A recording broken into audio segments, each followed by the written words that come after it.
그러면 제가 간략하게 먼저 이런 농식품 공급망 전반의 디지털 전환과 시사점에 대해서 간략하게 좀 말씀을 드리고 각 세부 분야별로 발표와 토론, 그리고 저희는 뭐 토론자는 별도로 두지 않고 이 발표자들이 나중에 또 이 보완적으로 한 말씀씩 하는 토론의 과정으로 이렇게 진행을 하도록 하겠습니다. 농식품 공급망의 디지털 전환과 시사점에 대해서 제가 간략하게 좀 말씀을 드리겠는데요. 제가 말씀드릴 내용은 4차 산업혁명과 디지털 전환, 두 번째는 유통물류 분야의 새로운 디지털 기술, 세 번째는 농식품 공급망의 디지털 전환 현황, 그리고 시사점과 대응 방안, 이렇게 말씀을 좀 드리도록 하겠습니다. 먼저 4차 산업혁명과 디지털 전환에서는 여러분들 뭐 4차 산업혁명의 개념에 대해서는 너무나 많이 들으셨기 때문에 제가 중언을 하지 않고, 다만 어떤 그 ICT라든지 그런 그 융복합 기술을 통해서 어떤 산업의 어떤 발전을 도모한다. 그래서 특히 이제 4차 산업혁명의 특징이라는 게 초연결성이다. 그래서 사물 인터넷 등을 통한 초연결성이고, 두 번째는 AI라든지 빅데이터를 통한 초지능성이다. 그리고 분석 결과를 통한 예측 가능성, 뭐 이런 것들이 4차 산업혁명 기술의 어떤 특징인데, 이런 부분이 사회 각 부분에 지금 적용이 되고 있습니다. 그래서 앞서 말씀드린 대로 4차 산업혁명의 핵심 기술은 뭐 AI, 인공지능이라든지 로봇이라든지 3D 프린터, 그다음에 나노텍, 빅데이터 클라우드, 그다음에 IoT 사물 인터넷, 이런 것들이 있고요. 이런 부분들이 각 산업 부분에 융복합화가 되고 있습니다. 그래서 농업 부분에서도 앞서 제2회의에서 생산 분야 쪽에서 했던 디지털화, 스마트 파마에 대해서 어떤 논의를 했고요. 이번에 유통 분야에서 어떤 그런 어떤 디지털 전환, 그리고 소비에서도 다양한 어떤 기술들이 좀 개발이 되고 있는데요. 저 최근에 일본의 농업신문을 보니까 일본에서는요, 이 맛을 디지털화해서 맛을 어떤 그 시각화해서 나타내는 기술이라든지 이런 부분들, 이제 당도, 우리는 좀 당도 정도만 이렇게 표시를 하는데, 당도뿐만 아니라 다양한 이런 그 어떤 그 속성을 수치화해서 디지털화하는 기술, 이런 것들도 개발이 되고 있습니다. 그리고 농촌 체험 관광이나 이런 부분에서도 디지털 전환이 이루어지고 있고요. 디지털 전환이라는 것은 어떤 기업적인 수준에는 기업이 어떤 4차 산업혁명 기술들, 사물 인터넷이라든지 클라우드 컴퓨팅이라든지 인공지능이라든지 빅데이터 솔루션 같은 기술을 활용해서 전통적인 운영 방식과 서비스 형태를 혁신하는 것을 우리가 이 디지털 트랜스포메이션이라고 한다. 간략하게 뭐 DX라는 말로도 표현을 하고 있습니다. 그래서 이제 디지털 전환의 이제 구체적인 내용을 보면, 콘텐츠, 기존의 아날로그 콘텐츠들이 전부 디지털로 전환이 되고요. 그 다음에 업무 프로세스도 이제 디지털화된다. 그리고 어떤 비즈니스 모델의 변화로 해서 새로운 어떤 가치를 창출하는 것이 디지털 전환의 기본적인 개념이 되겠습니다. 그래서 디지털 전환이 되면 어떤 기업으로서는 효율성이 높아지고 어떤 고용의 변화가 일어나는데, 우리가 우려하는 것처럼 어떤 단순 작업을 하는 쪽에서는 좀 고용이 감소하지만 또 그런 이외에 어떤 창의적인 부분에서는 고용이 증가할 수도 있는 이러한 부분의 고용의 변화라든지, 그 다음에 이제 환경적인 측면에서의 어떤 CO2 감축이라든지, 그 다음에 어떤 서로 관계성의 어떤 강화, 뭐 이런 것들이 기대가 되고 있습니다. 그래서 농식품 공급망의 디지털 전환은 어떻게 보면 각 유통 단계별로 이제 디지털 전환 기술이 어떤 디지털 기술들이 적용이 되는 것인데요. 우리가 이제 생산자로부터 산지 조직, 도매 물류, 소매, 소비자까지 이르는 이 공급망, 서플라이 체인 혹은 뭐 밸류 체인이라는 말을 쓰는데요. 이 서플라이 체인 상에서 디지털 전환이 뭐 다 일어나고 있는 것이죠. 근데 우리가 지금 이제 가장 가시적으로 보고 있는 부분은 소매 분야죠. 온라인 쇼핑, B2C를 중심으로 한 온라인 쇼핑이 가장 가시적으로 디지털 전환이 일어나고 있고요. 최근에는 이제 농식품부 중심으로 해서 온라인 거래소라고 해서 B2B 온라인 거래소, 그러니까 도매 분야도 최근에는 이제 디지털화가 되고 있습니다. 그다음에 이제 산지 쪽에서는 스마트 APC라든지 스마트 RPC 같은 그 데이터 기반의 유통 시설들이 또 구축이 되고 있고요. 그래서 소매 쪽에서는 이러한 기술들을 통해서 이제 CRM이라는 커스터머 릴레이션십 매니지먼트, 고객 관리의 또 효율성이 증진되고 있고, 도매 물류 쪽에는 SCM, 서플라이 체인 매니지먼트, 이거 다 이제 정보 기술입니다만, 서플라이 체인 매니지먼트를 통해서 어떤 그 소매와 산지 간의 연결을 원활하게 하고 있고요. 산지에서는 어떤 스마트 APC나 스마트 RPC 나오는 그런 데이터들이 이제 ERP로, 그러니까 엔터프라이즈 리소스 플래닝, 어떤 우리말로 하면 뭐 전사적 관리 시스템인데 이게 뭐 일종의 어떤 그 종합 관리 시스템이다. 그래서 종합 관리 시스템 쪽에다 집약이 되면서 이것들이 다 데이터화하는, 그래서 생산 출하 정보들이 집적이 되는 이러한 어떤 데이터 전환이 일어나게 것으로 이제 기대가 되고 있습니다. 그래서 유통물류 분야의 어떤 새로운 디지털 기술 동향을 살펴보면요, 우리 조철희 회장님께서 좀 더 상세하게 설명을 하시겠지만, 물류센터는 이미 인공지능이라든지 로봇 등을 활용을 해서 어떤 그 자동화가 이루어지고 있습니다. 그래서 이 물류 부분에서의 어떤 그 디지털 전환이 아주 급속한 속도로 이루어지고 있고요. 그다음에 이제 아마존이라든지 이런 전자상거래 업체들은 그 인공지능 기반 추천 시스템이라고 해서 어떤 사람이 어떤 상품을 사려고 하면 그 사람의 과거 어떤 구매 이력을 통해서 어떤 상품을 살 것이다, 또 다음에 어떤 상품을 사는 것이 좋겠다라는 추천 시스템, 이런 것들이 전부 이제 AI 알고리즘이 활용이 되고 있고요. 그다음에 스마트 상점은 뭐 여러분 잘 아시는 이제 아마존고와 같은 이제 무인 상점, 이것도 전체적으로 어떤 그 인공지능이나 클라우드, 스마트페이, 센서 기술들이 이제 융합돼서 어떤 스마트 상점이 개발이 되고 있고요. 그다음에 이제 크로고 같은 슈퍼마켓에서는 스마트 쇼핑카트라 해서 쇼핑카트 자체가 어떤 그 정보를 담고 있고, 그다음 계산도 자동으로 할 수 있게끔 하는 그러한 기능을 갖는 스마트 쇼핑카트 같은 것이 활용이 되고 있습니다. 그다음에 이제 좀 더 우리가 또 새로운 기술이라고 생각하면 블록체인, 여러분들이 블록체인 하면은 가상화폐만 생각하고 계십니다만, 블록체인이라는 것이 이런 그 거래를 그러니까 거래 정보를 분산시킴으로 해서 어떤 그 거래 정보의 어떤 조작이라든지 이런 변조를 방지하는 시스템입니다. 이런 그 블록체인 기술을 활용하면 어떤 거래 정보를 잘 보존을 할 수 있습니다. 그래서 최근에는 이제 뭐 부동산 등기 시스템이라든지 영주권, 뭐 그다음에 컨텐츠의 판매, 이런 부분에서 블록체인 기술이 활용이 되고 있고요.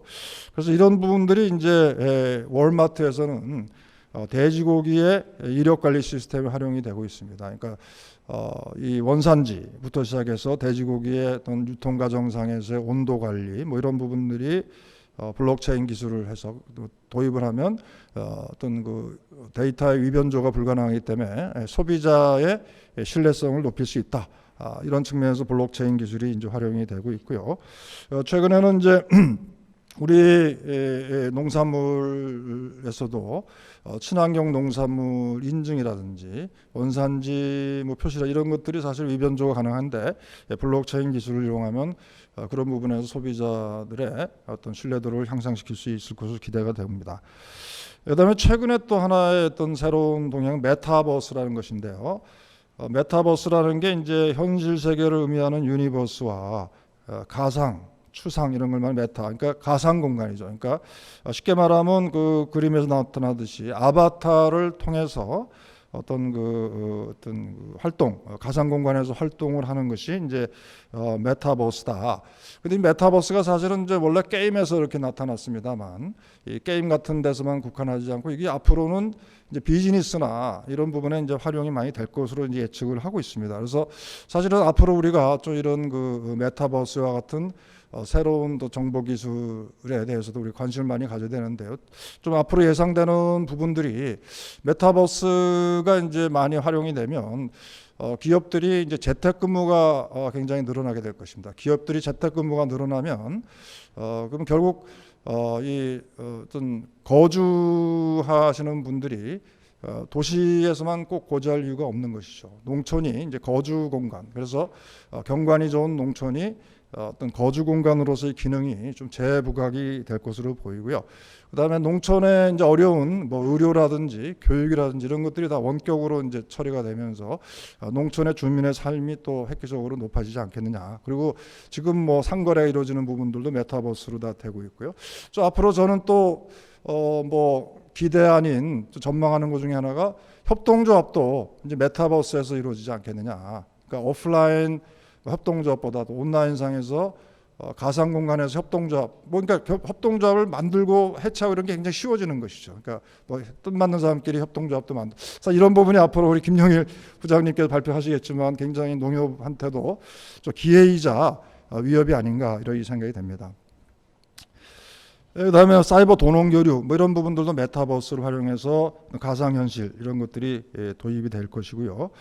그다음에 이제 농식품 공급망의 어떤 디지털 전환 이제 현재 진행되고 있는 거를 좀 살펴보면 온라인 쇼핑은 뭐 여러분들 잘 아시다시피 이 코로나 팬데믹 이후에 온라인 쇼핑의 비중이 아주 급속히 늘어나고 있습니다. 그래서 이제 온라인 쇼핑을 보면 2020년도의 데이터를 보면 2019년에 비해서 전체적으로서는 12.5% 성장했는데요. 음식 서비스는 83.7%, 농축산물은 69.6%, 음식료품 43.6% 성장했습니다. 그러니까 우리가 먹는 식품 분야에서 온라인화가 급속히 진행이 되고 있다. 이렇게 이해하시면 되겠고, 특히 음식 서비스라는 것은 여러분들 잘 아시는 배달의 민족, 요기요 같은 음식 배달 서비스를 의미하는 것이고요. 그래서 이 팬데믹에 따른 언택트 상황에서 이런 온라인 소비가 확대가 되고 있다. 이렇게 말씀을 드릴 수 있겠고, 이걸 데이터로서도 보면 백화점, 대형마트, 슈퍼마켓 같은 주력 오프라인 업체들은 2015년에서 2020년간에 거의 뭐 성장을 못했습니다. 근데 반면에 온라인 쇼핑이라는 TV홈 쇼핑을 말하는 무점포 소매는 2015년도에는 46조였는데 2020년도에는 99조로 무려 110% 정도 성장을 했습니다. 그러니까 어떤 그 유통업체 중에서 유일하게 성장하는 부분이 온라인 쇼핑이다. 그래서 우리가 온라인 유통혁명이라고 말할 정도로 소매 부분의 디지털화가 급속히 진행이 되고 있습니다. 그래서 이제 이 샵별 배송이라든지 뭐 상품 추천 기능이라든지 뭐 이런 부분의 어떤 그 편의성 때문에 온라인 어떤 쇼핑의 비중이 커지고 있고요. 그래서 최근에는 이제 네이버, 쿠팡, SSG, 11번가 등이 주력 어떤 플레이어도 활동을 하고 있습니다.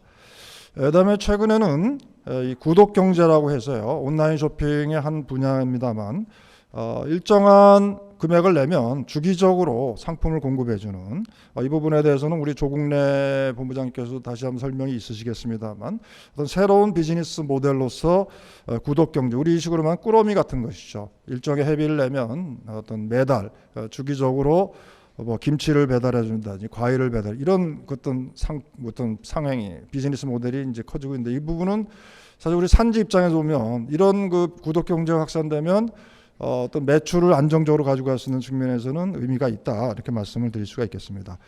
그다음에 이제 B2B 온라인 거래소, 농식품부가 지금 최근에 디지털 뉴딜과 관련해서 어떤 굉장히 관심 있게 추진하고 있는 부분이 B2B 온라인 거래소입니다. 그러니까 과거에 오프라인 도매 시장이 다단계 유통 구조로 비용이 많이 드는데 이런 것을 온라인 어떤 B2B로 해서 온라인, 쉽게 말하면 온라인 입찰이나 온라인 뭐 거래가 되겠죠. 그래서 거래는 온라인상에 이루어지고 물류는 어떤 산지와 소비자가 직접 거래되는, 그러면서 효율성을 높이는 이 도매, 그러니까 온라인 도매 거래소를 농식품부가 적극적으로 육성을 하고 있습니다. 현재는 이제 양파, 마늘, 사과 중심으로 되고 있는데 앞으로 품목을 확대할 계획이고요. 그다음에 이제 이 산지 쪽에서는 수급 관리적인 측면에서 지금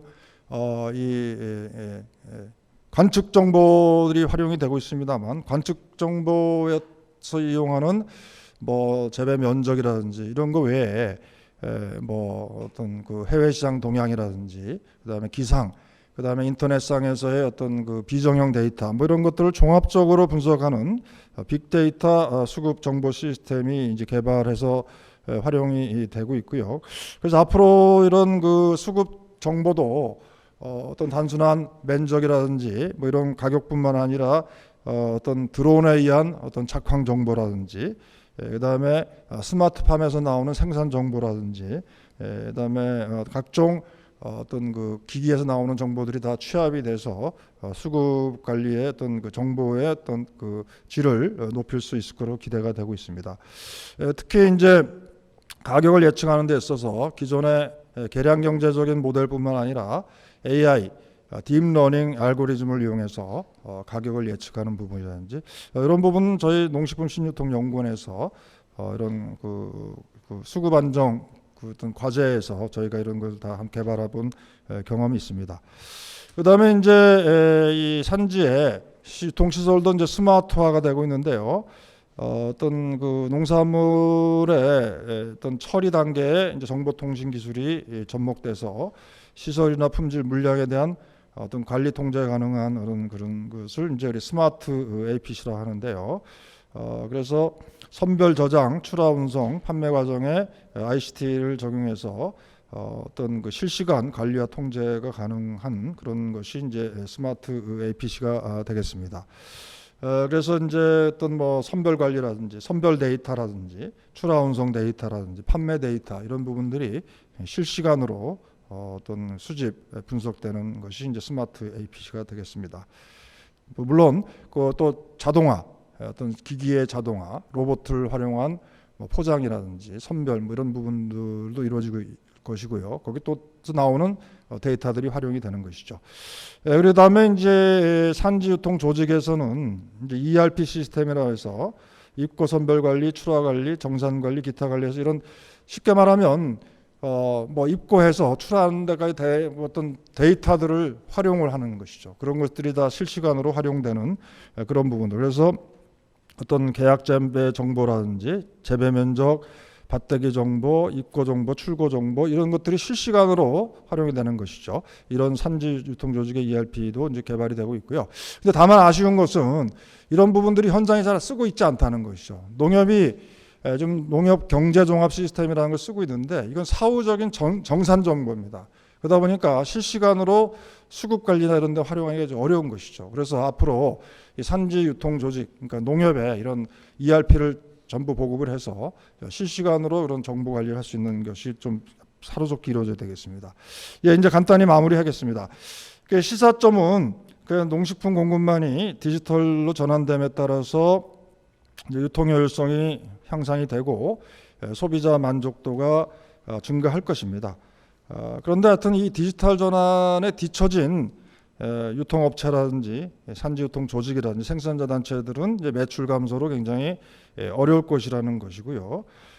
그래서 어떤 또한 그 어떤 새로운 정보 기술 등을 통해서 유통 과정의 신뢰성을 높이는 이런 부분도 아까 말씀드린 블록체인 기술의 활용 같은 것이 필요하다 이렇게 말씀을 드릴 수 있겠고요. 그다음에 정책적인 대응 과제로서는 디지털 전환이 이제 소매나 도매 부분은 빠르게 이루어지고 있는데 산지가 잘 되고 있지 않다. 아무래도 이제 영세하고 자금도 부족하기 때문에 그럴 텐데요. 그래서 산지 농업인이나 농업법인, 농축협의 어떤 디지털을 정부가 좀 적극적으로 지원할 필요가 있다. 아까 말씀드린 것처럼 특히 그 ERP 시스템을 좀 보급을 해서 실시간 어떤 그 수급 관리를 할 수 있는 그런 체계가 좀 필요하고요. 그다음에 이제 소농들은 아무래도 뭐 농협도 마찬가지입니다만 뭐 쿠팡이나 이런 플랫폼에 치여가지고 이게 참 제대로 판매를 못합니다. 그래서 이런 소규모 생산자나 소규모 조직들을 위한 공공 플랫폼이 좀 필요하지 않느냐. 지금 공영 홈쇼핑과 유사한 개념인데요. 물론 뭐 그 효율성을 좀 담보를 해야 되겠습니다만 공공주도의 플랫폼이 활성화돼야 되고 지금 뭐 지자체 같은 데서도 뭐 이런 그 온라인 상거래 사이트를 많이 하고 있습니다만 다 활성화가 안 되고 있습니다. 그래서 활성화를 할 수 있는 그런 공공 어떤 플랫폼이 필요하고, 그다음에 이제 정부로서는 또 하나 눈여겨봐야 될 게 플랫폼 사업. 지금 뭐 일반 공정거래위원회에서도 많이 뭐 관리를 하고 있습니다만, 농업 부분에서는 특히 이 신선 농산물을 다루기 때문에 온라인 유통업체들의 횡포에 대해서 굉장히 취약합니다. 그래서 특별한 관심을 갖고 정부에서 플랫폼 업체들, 뭐 쿠팡이라든지 신세계라든지 뭐 네이버 이런 부분들의 어떤 그 횡포를 좀 어떤 거기에 대해서 대처할 수 있는 정책 체계가 좀 필요하다고 판단이 됩니다. 그리고 생산자로서는 온라인 판매 능력을 강화해야 되고요. 특히 이제 개인 농가별로 할 수 있는 것이 아니기 때문에 뭐 영농법이라든지 농협 같은 생산자 조직화로 대응을 해야 되고요. 그다음에 이런 디지털 트랜스포메이션이 일어나면 소비자들이 매우 똑똑해질 것입니다. 소비자들이 정보로 많이 무장을 하기 때문에, 그래서 스마트한 소비자의 대응을 할 필요가 있다. 그리고 마지막으로 이 생산자 단체에서는 지금 뭐 온라인 판매 쪽에만 좀 신경을 쓰고 있는데, 온라인 판매뿐만 아니라 아까 말씀드린 도매, 산지 단계, 이 전체 농식품 공급망의 디지털 전환이 필요하고요. 그다음에 이제 아까 메타버스를 말씀드렸는데, 농협이 사실은 온라인 쇼핑몰에서는 상당히 뒤처졌습니다. 뭐 쿠팡이라든지 이런 네이버 등이 이제 치고 나오는 바람에 농협이 상당히 그런 플랫폼에서는 좀 처지고 있는데, 이거를 좀 만회할 수 있는 좀 게임의 체인저, 그래서 메타버스 같은 쪽에서 좀 미리 연구를 해서 거기서의 어떤 농업, 농촌, 농식품 이런 그 플랫폼을 좀 선점을 할 좀 필요가 있겠. 물론 연구를 많이 해야 되겠습니다만. 그리고 이제 아까 제가 좀 간단히 말씀드렸습니다. 앞으로 조합 자체도 온라인화 뭐 이렇게 될 수 있기 때문에 구매, 지도, 판매, 뭐 금융 이런 것들 전반적으로 또 디지털화가 돼야 되지 않겠나 이렇게 생각이 됩니다. 제가 전체적으로 한번 좀 이렇게 이 농식품 공급망의 전반적인 디지털 어떤 트랜스포메이션을 좀 말씀을 드렸고요. 거기에 따른 어떤 시사점 및 대응 과제를 간략하게 좀 말씀을 드렸습니다.